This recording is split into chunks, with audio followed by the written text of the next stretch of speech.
All right, let's try take two. Take one was about 40 minutes and the microphone did not work. So let's try this again. I'm going to try to trim this down a little bit now that I've been through it once. And we'll just see what happens. Hey, y'all, we are halfway through the year. It is the last day of June, which means tomorrow is July 1st. And this year is just flying by. I've read 50 books so far this year, but that 50 does have a tiny little asterisk that I will get to in a little bit. Some of you might take a few away from that total after I've explained it.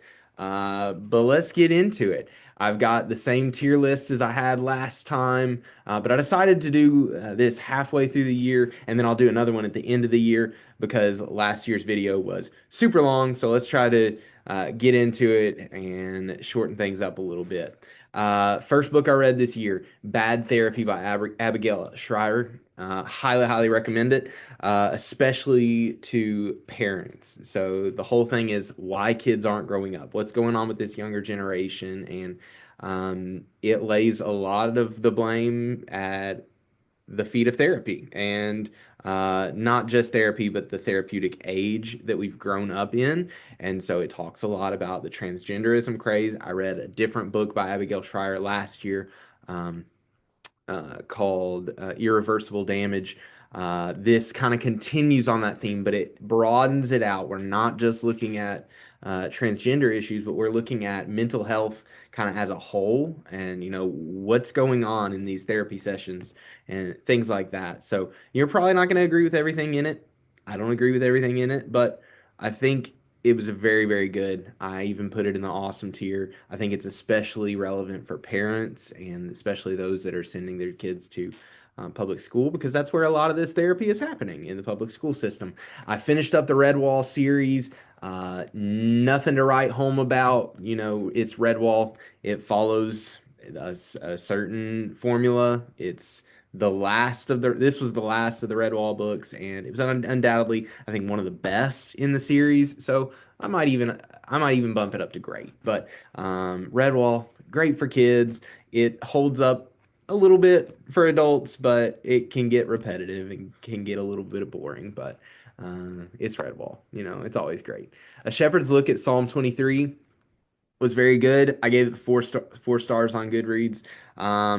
If I was going to recommend one book on Psalm 23, it would definitely be Gibson's book, The Lord of Psalm 23. I think it was more thorough than this one. I think it was just a better look at it in general. There was nothing wrong with this one. I know that a lot of people have said that this one is like a classic on Psalm 23, and it was very good. So I'm not going to take away from it in any way. Kind of continuing off of the same idea as Bad Therapy, I also read Lies My Therapist Told Me, and I think this one was also very, very good. It broadens it out to not just kids, okay, but how is this type of therapy affecting adults? And I think this book was unnecessarily incendiary at times. He makes some pretty broad statements, some pretty inflammatory arguments. For example, saying mental health conditions aren't real. All right, a lot of you listening to that are like, "Ugh, I don't like that. I don't like that because maybe you have some diagnosis or maybe we talk about mental health in a certain way in today's day. And so you kind of have to approach it with, okay, I'm going to accept some of the things that he has to say. I'm going to disagree with him on some things, but I think when you get into, okay, how is he defining terms? What exactly is he saying here? I think a lot of what he says is very, very helpful, and I think it's very, very good, especially for his critiques of the DSM and secular therapy practices. Um, Highly recommend it. Very good. I also finished up the He Who Fights with Monsters series this year, at least of the ones that have been released so far. There's another book, and I think a few more books coming after that one. But I was very disappointed with these just in general. I think I said it in my review last year, but book one, book two, and book three were insanely good. They're just very, very, very good. As I said last year, this is a lit RPG. It's a fiction fantasy book written in a kind of video game world with level ups, with items, with upgrades, different things like that. And like I said, books one through three were very good, but it was like after book three, he broke the game. And I'm not giving any spoilers here, but it's like he got too good too fast, and it just didn't really go anywhere after book three. The pacing, the enemies are different. It's not really monsters anymore. He's fighting against gods, but I don't want to get into it too much more after that. But suffice it to say, I'm going to put a bunch of these He Who Fights with Monsters in. Mm, I'll put them in the good category because I still did read them all. I came back for the story. The characters are enjoyable. They're fun. It's funny to an extent. Um, it was just downhill significantly from the first three books in the series. While I was waiting on one of those He Who Fights with Monsters, I picked up The Hound of the Baskervilles, Sherlock Holmes, and it was very good. Definitely the best of the Sherlock books that I've read so far. I think this was number five in the series, but very entertaining. Sherlock's fun. Um, Next, I have PTSD. So I was kind of thinking on this idea of therapy and, of course, biblical counseling, and what do these things look like in our context? And after reading Lies My Therapist Told Me, Bad Therapy, I'm starting to think about these things a little differently. And well, is PTSD, should it be something that I have, something that I'm diagnosed with? Is something in me broken? Or am I responding in a natural way to something traumatic that has happened to me? Do I have this diagnosis, or am I responding the way any human would naturally respond? Not to say that there's no sin involved, there's no um, mental health aspect to it, but I would maybe quibble a little bit with some of the terminology that that the author used. I think it was very good. I probably wouldn't give it to somebody who is struggling from post-traumatic stress. And again, that's the term that I would prefer, as opposed to a disorder. You are disordered in someone. This is a disorder that you have. Someone that is suffering from post-traumatic stress, I probably wouldn't give it to them, but I think it is very helpful for the counselor, and so I'll put it in the great category. I think it was that good. I reread The Silmarillion this year by J.R.R. Tolkien. Great. So good. I'm probably a sinner for not putting it in the awesome category. But it's just such a difficult book. It is a really, really hard book to read. It's not like The Hobbit. It's not like The Lord of the Rings. It is a history book. It is a mythology of Middle Earth, and it reads like that. It's dry at times. There are stories in it that are super entertaining, and I couldn't put them down. For instance, one of those is called Beren and Luthien. Another one is the Children of Húrin, or the story of Turin Turambar. These are awesome. Not all of them are page turners, but very, very good. It's just hard, okay? And you kind of have to buckle in. It helps if you have like a Cliff's Notes, or type into Chat GPT, hey, what the heck is going on in chapter one of the Silmarillion? That kind of thing can be helpful. But I do recommend it, especially for a Tolkien fan. Next was Toxic Empathy by Ally Beth Stuckey. Um, so this was focused on how empathy is weaponized in specific political conversations. I expected it to speak more to empathy in general, but I think overall it was helpful, thinking especially on political topics and how the left especially weaponizes empathy. to exploit Christian compassion. I'll put this one in the great tier. I think it was really good. Another one. So this one is going to be up there with one of the best that I read this year. It's not the best. I'm going to put it in the first spot for now, though. It was, and just generally speaking, these are not in a specific order, but I am going to put the best ones at the beginning. Sincerely Stoneheart by Emily Wilson Husum. Um, this was Screw Tape Letters by C.S. Lewis, adapted for women. And so I read it with Taylor. We listened to it in the car, and it was super, super entertaining, super helpful, super convicting in a lot of senses.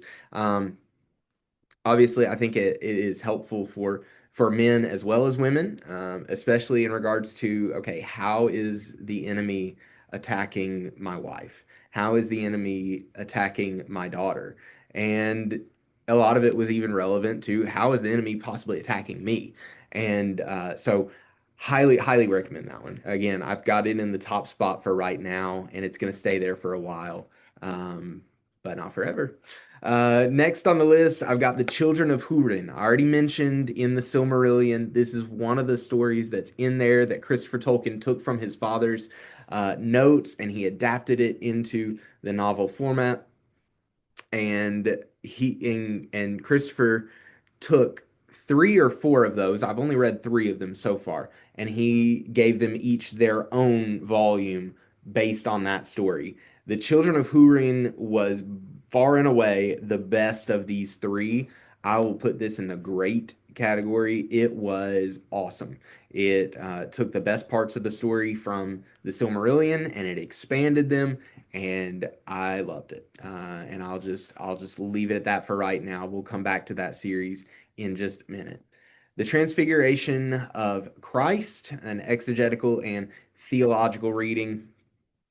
It was okay. I mean, I'll put it in the good category, but let's actually change that to okay. All right. It's not meh. I'm not gonna call it negative, but it was okay. Um, it used a lot of words and a lot of big words when a few and smaller words would have done the trick. It interacted with a lot of apocryphal stuff that uh, felt pretty unnecessary. And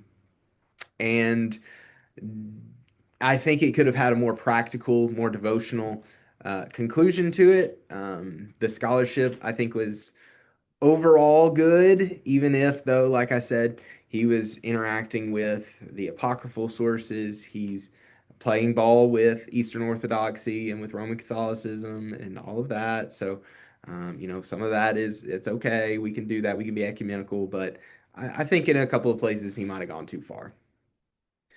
So next, and jumping into kind of a theme here, I had a conversation earlier in the year with one of our youth who is super hungry right now. He's looking for good things to read, so he's always coming to me and Adam for book recommendations. And he asked me, he said, "Brandon, what's your go-to introduction to apologetics that kind of covers a broad spectrum of issues, tackles multiple topics?" And I kind of froze. I was like, I don't know that I have one. And at the time, I recommended him Mere Christianity, which is my favorite apologetics book. But I don't think it fits into that category that he was looking for. It makes a very strong argument for the existence of God, for the exclusivity of Christ, but it doesn't tackle those issues that he was really looking for. And so I set out on a journey. All right, I gotta find an intro to apologetics because listen, I've got an MDiv in apologetics. I've got a full shelf over here of apologetics material, but I don't have an intro to recommend. And so I set out on that journey. And the first one I came to was The Case for Christ by Lee Strobel. This is me personally. All right. So if this is your favorite book, if you love this intro to apologetics, don't take offense at this. I'm going to put it in the meh category. All right. I just did not, I didn't enjoy it. Listen, the content was great. Okay. And because of that, I should probably move it up to the okay, but I'm going to leave it where it is because I hated the writing. All right. It is written by a journalist, it is his personal investigation of the evidence for Jesus, and it is written in a journalist interview style that drove me nuts. Just get to the good stuff. I don't care what the expert was wearing. I don't care that you took a break in your conversation to have tea. Like, that flowery stuff, I don't care. Just get to the information, get to the subject at hand.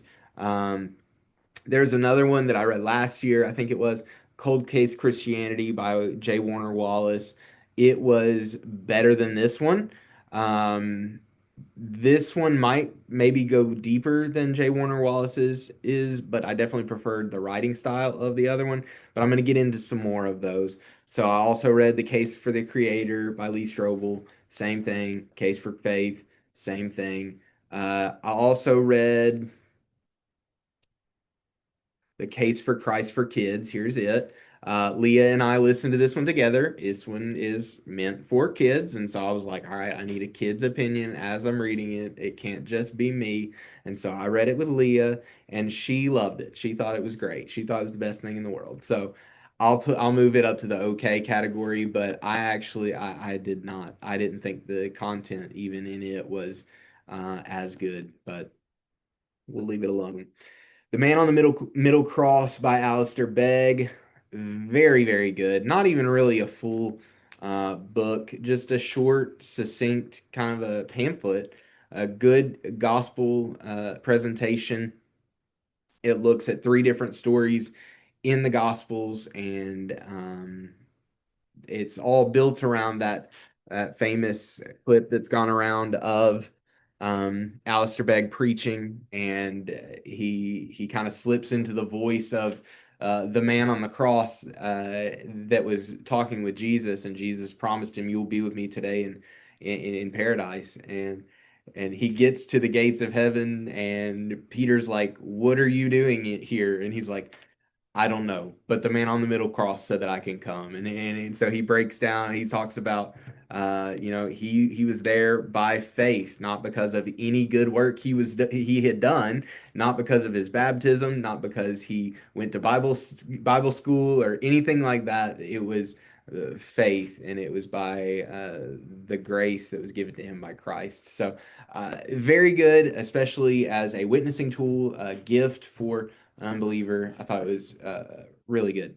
I already mentioned the Silmarillion. Again, coming back to that series, I mentioned how good the Children of Hurin was.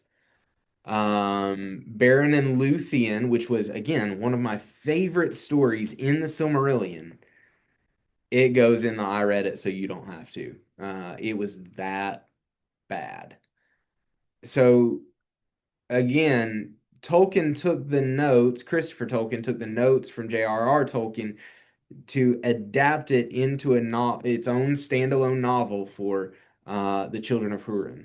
That's not what he did with Beren and Luthien. In Beren and Luthien, he brings all of the notes from J.R.R. Tolkien together into one volume. And so here is a chapter that's devoted on this manuscript that J.R.R. Tolkien wrote on this day, and here's what the story looked like on that manuscript. Okay, next chapter, different day, different manuscript. Here's what that same story looks like with some slight changes on this day. Here's the story told in a poem. Here's the story told in prose. Here's the story where the villain looked like this and like this. And so it's just presenting the same material over and over with slight changes and with sometimes bigger changes. And it just didn't appeal to me. I didn't like it at all. I was very bored by the end of it. I think the best version of Beren and Luthien in the Legendarium is the one that's given to us in the Silmarillion. Don't waste your time with Beren and Luthien. Same exact story with the Fall of Gondolin. Same exact story. That's exactly what he did with that one as well. And I wouldn't recommend it. I read it so you don't have to. Next up, Project Hail Mary. Very, very good. Blockbuster from this year. starring Ryan Gosling. Took me a second to find his name, but it was awesome. It was really really fun. If your conscience is going to be bothered by reading something that is so steeped in an evolutionary worldview, then this might not be the one for you. But it is science fiction. All right, the author is writing from a Darwinistic worldview, and so that's pretty central to the story. But it is super fun, exciting, and I think actually the movie was just as good as the book. I think in a lot of cases, in most cases, the book is going to be so much better than the movie. I thought the movie did a great job of capturing what was the book. So coming back to um, the apologetics, love your God with all your mind by J.P. Moreland. It was just okay.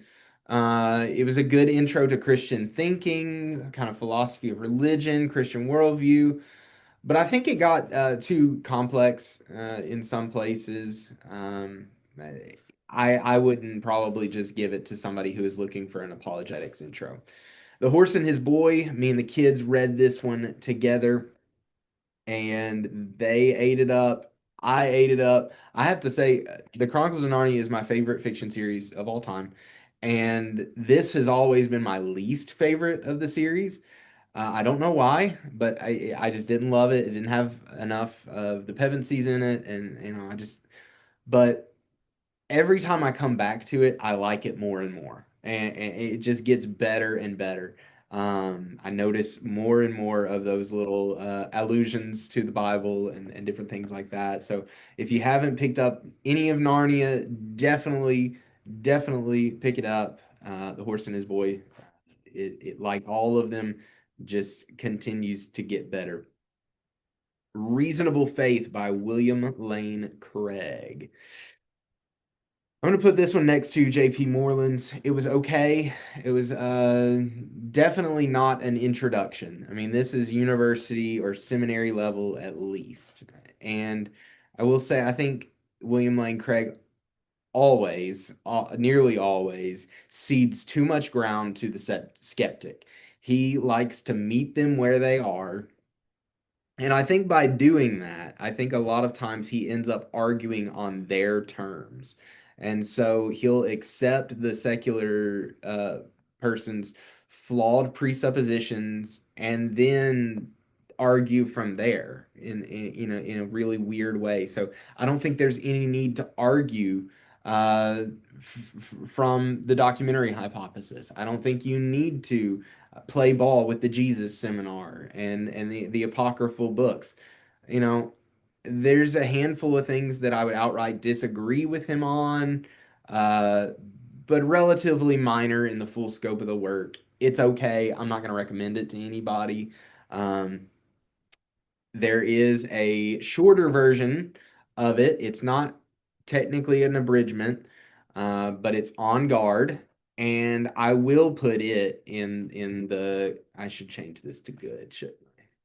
We'll change that to good. In the good category. Um, just to make sure we got okay, we got good. That makes more sense. Okay. So it was better than this one in that it's more approachable, but still I've got the same kind of quibbles with it. I think he plays ball with the skeptic too much. That's a methodology issue. It's not an issue necessarily with the content. I agree with him on a lot of it. It's a lot of the same material, but written in a way that is much more approachable. So, if you're going to pick something up by William Lane Craig, On Guard is definitely the one to go with. Next, Foundation by Isaac Asimov. So, the reason I picked this one up, um, there is it had been on my TBR for a while because there was a Apple TV adaptation of it. And so I was like, okay, well, that might be good, but I want to read the source material before I come to the show. And so I read the source material and I didn't care for it at all. I was pretty bored throughout. Some of it was thought-provoking in an interesting way, but it's not my cup of tea. I might end up watching the Apple TV show. It's all out now, but I was so indifferent to the book that I haven't watched it yet. But science fiction, so if that's your thing, maybe this one's for you. All right. Now here is the asterisk that I mentioned from before. I said I've read 50 books so far this year, but that 50 is qualified by a little asterisk. I went back to Mistborn Era 1. Now, Mistborn Era 1, I think, is probably Brandon Sanderson's best work. And you won't hear me say anything negative about any of Brandon Sanderson's writing, but I think this is his best. All right. Um, but this time, instead of doing just the regular audiobooks or instead of reading a physical copy, which who does that? Um, my wife is currently reading Mistborn Era 1 with the physical copies. Good for her. I read the graphic audio versions of these. And so it takes the standard audiobook format and it elevates it, I think. So it adds in sound effects, it adds in mood music, it adds in different things like that.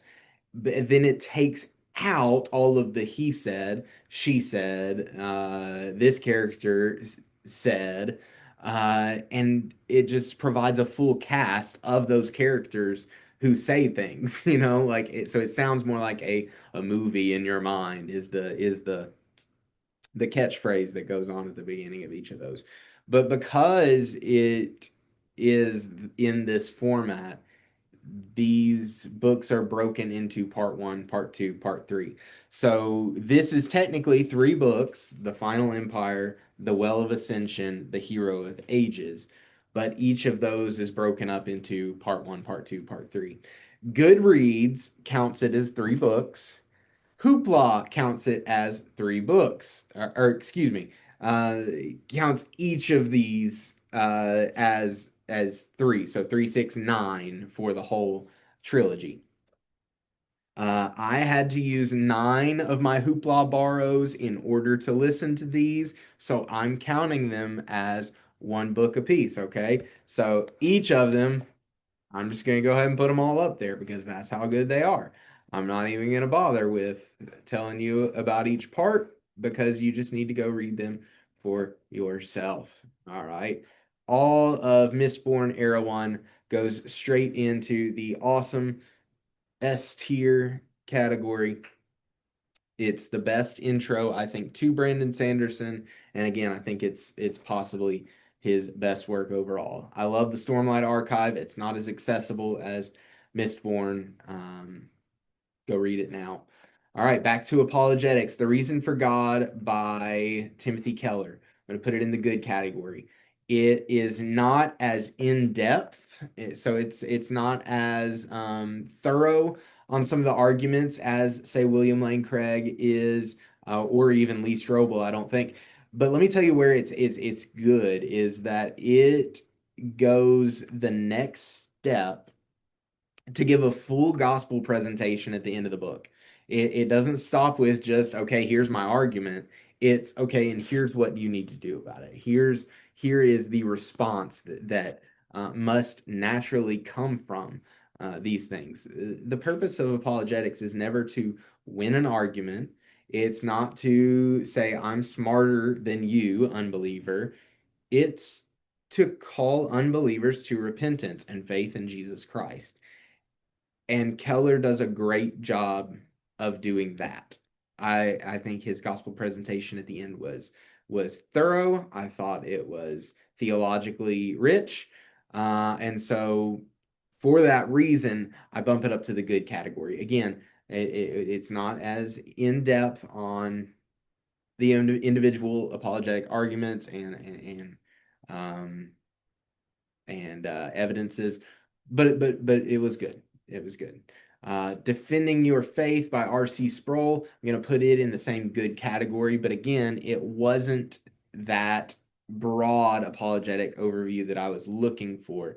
It was a introduction to classical apologetics. If you know R.C. Sproul, you know he was very much a classical apologetics guy. So he's not going to be looking at the problem of evil, different issues with the manuscripts, and he's not going to be looking at any of that. He's going to argue from philosophy especially, and he's going to lay out his argument sequentially like that and come all the way to Jesus. And so it was an excellent introduction to classical apologetics, but it's not addressing many critiques. So if that's the one you're looking for, like I was, it's not that.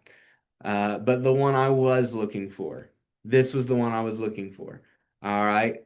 I don't have faith enough to be an atheist. I don't have enough faith to be an atheist by Frank Turek. Frank Turek was Charlie Kirk's mentor. He was, I believe, in the vehicle that transported Charlie Kirk to the hospital after his assassination. Um, and this book was the intro to apologetics that I was looking for. It takes an offensive stance. It doesn't just defend the faith as a reasonable option. It says Christianity, faith in Jesus, is the only reasonable option. It is the only option. I don't have enough faith to be an atheist. That's what takes so much faith, because all of this evidence is just overwhelming, that the argumentation is so robust that this is the only reasonable option. And I love that it does the same thing that Keller does in giving that full gospel presentation. It does the same thing as good or better. And so because of that, because the argumentation is so thorough, so clear, I think it's the best book I've read this year. I listened to it and then I had to go out and buy a hard copy of it because that's how good it was. It is co-written with Norman Geisler, who is another classical apologetics guy. He co-wrote a book with R.C. Sproul, a different one, Classical Apologetics. Yes, Classical Apologetics. They co-wrote that one, but this one, highly recommend it. So this is the one that I'm going to recommend moving forward to anyone who asks me for an intro to apologetics. It's a little long. It is right at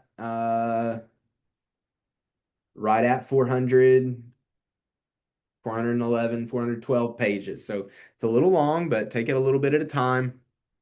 It's very good. The last apologetics book, I'll go ahead and jump to it, that I read this year. I was so excited to come to this one.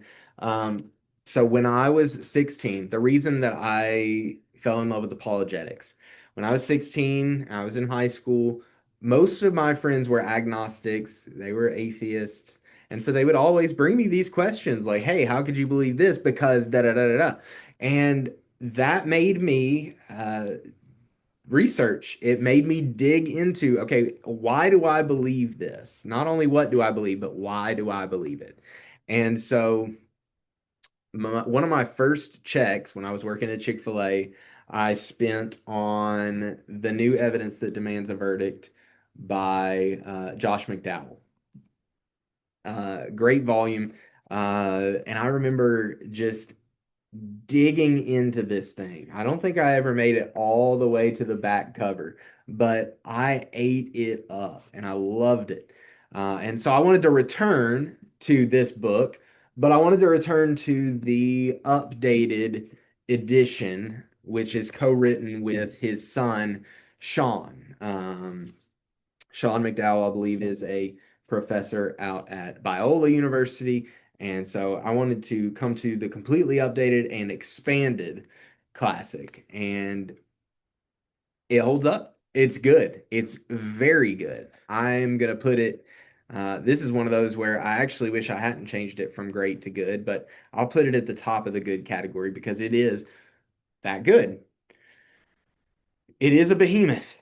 So this guy, that one was 400 pages. This one is over 700 pages, multiple columns on each page. You got the footnotes, you got tiny font.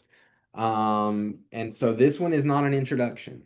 And but it is thorough. It is scholarly. It is more accessible, I will say, than William Lane Craig or J.P. Moreland. So I would feel okay giving this to the high schooler or the young college age person that comes to me looking for an intro to apologetics. But it's probably a little overkill for that. And here's why I put it in the good category. It also does a good job putting a call to respond to the gospel. It puts a gospel presentation in the epilogue of the book. But that gospel presentation was I hate to even say it, but it was weak. It was not a robust theological call to repentance. It was um, very Sunday school level theology. And putting that kiddie pool theology up next to this, all of this scholarly material, this robust defense of the faith, and then giving a ask Jesus into your heart level call to response. It was very disappointing to me. I know Josh McDowell's an Arminian. I know Sean is a Molinist, and so I disagree with their soteriology, and that colors my opinion of that gospel presentation, how they present the gospel. I still consider both of them brothers, obviously, and again, I highly recommend the book as a whole. But because of that, I did knock it down a tier. And just because of it's so long, I probably wouldn't just recommend it to anybody unless they were really wanting to dig into it.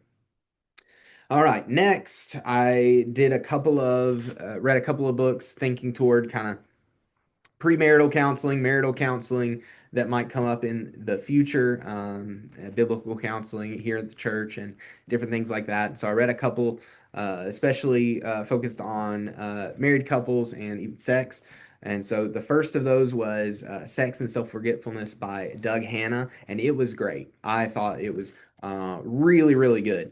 It's probably better for newlyweds and couples that are struggling in the bedroom as opposed to premarital counseling. It probably wouldn't be appropriate for them, but it was very good. Kind of in the same line as Timothy Keller's book on self-forgetfulness that I read a couple of years ago. It was very good, and just applying that to marriage and to married people things. Next, in that regard, A Good Guy's Guide to Great Sex. I don't remember the couple that wrote this one. It was written by a couple, but it was not very good. I'm gonna put it in. You don't have to read it. In fact, I would recommend you not read it because, I didn't think that it wasn't, for one, it wasn't as helpful as the other one that I read, and I didn't think it was consistently Christian. It was written by Christians. They claimed to be Christians. They said some Christian things, but I didn't think it was very consistent in that regard, especially in the chapter on birth control, or not even really a chapter, in the throwaway couple of lines on birth control. It did not give a robust Christian answer. I think it would really only serve to um, confuse Christians looking for answers in that regard. So don't really recommend that one, but there it is. Next, Tim and I co-taught through the Book of Judges on Wednesday nights here the last couple of months.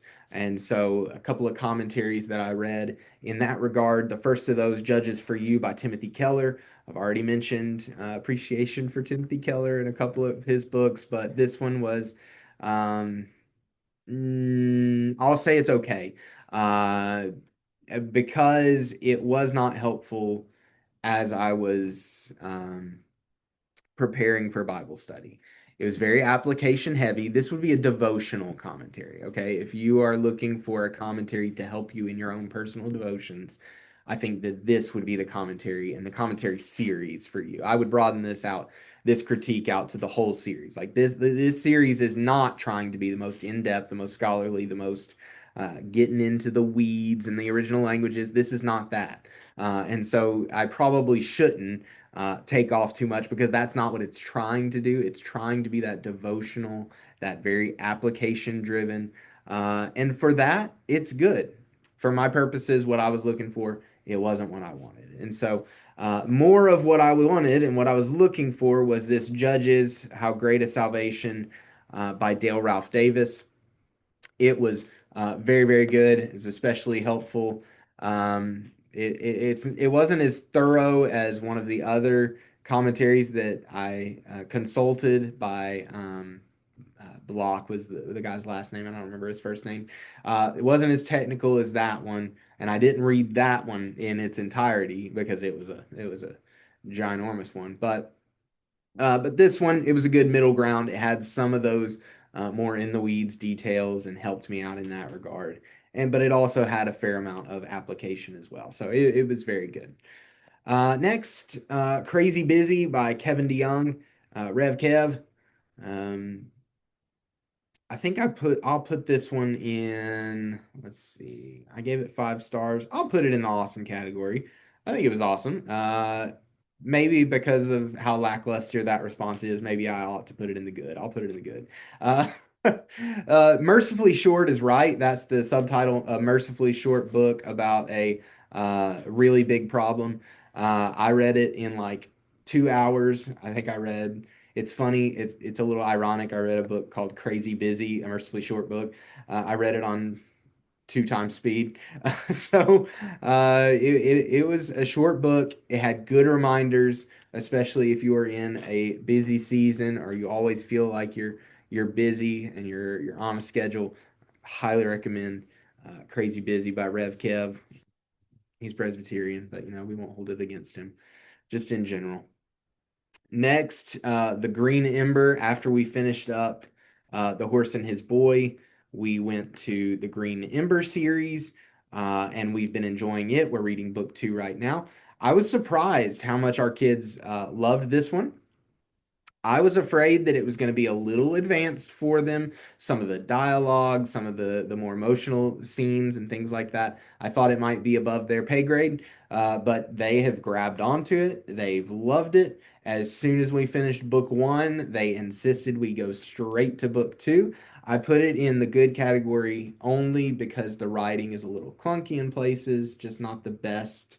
Um, uh, not the best writing, in my opinion. But fun characters, good start to the series. It's a little slow, but it did have a really good ending. And so I'll recommend that one, especially for kids. It was very, very good. Not for kids. Last 2 books of the year, 48, 40, 49, and 50. Dungeon Crawler Carl. Okay. Um, I'm tempted to put these in the awesome category because of how much I've enjoyed them, but I just can't, my conscience won't let me do it. They are very, very good, but they're also very, very bad. They're inappropriate in the extreme.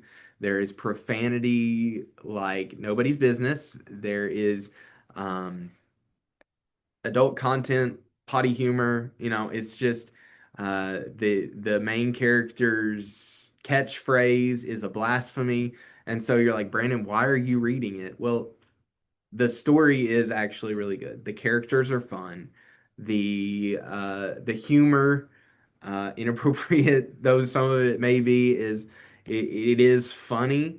And Mama always said garbage in, garbage out. I know, Mama, I'm sorry, but it's a fun book. It is. So I'm gonna put both of these, Dungeon Crawler Carl and Carl's Doomsday Scenario. I'm gonna put both of those in the good category. I can't in good conscience recommend them. So, but I was trying to explain it to Taylor last night, like what the story is about.